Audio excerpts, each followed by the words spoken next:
This is a story about an Indian village near a big mountain. In the far west of America is an Indian village, and rising out of the desert, towering over the village, is a high mountain.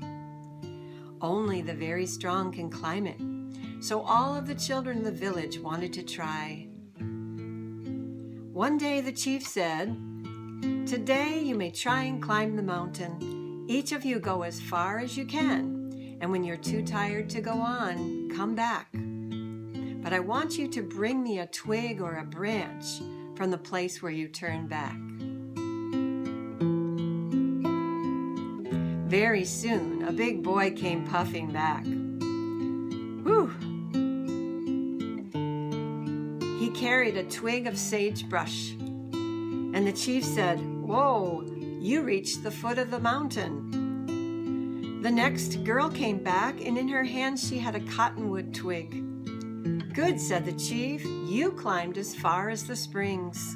Then another boy came back. He was holding some buckthorn. "You, my boy, were really climbing," said the chief. "You were up to the first rocks." An hour later, a little girl came back with a branch from a pine tree, and to her the chief said, "Oh, good, you made 3/4 of the climb up that mountain." The sun was low in the sky when the last child returned. In his hands there was nothing. His hands were empty, but his face was shining. He said, "There were no trees where I was. I saw no twigs, no branches, but I saw a shining sea." The old chief's face glowed too. "I knew it," he said. "When I looked at your face, I knew it. You've been to the top of the mountain. You needed no twig or branch to tell me. It's written in your eyes. You alone have seen the top of the mountain."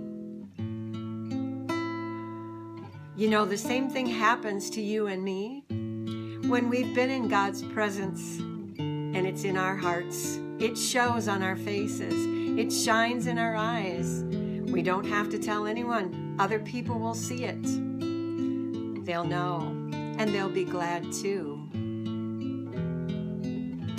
That story is called "The Boy with the Shining Face."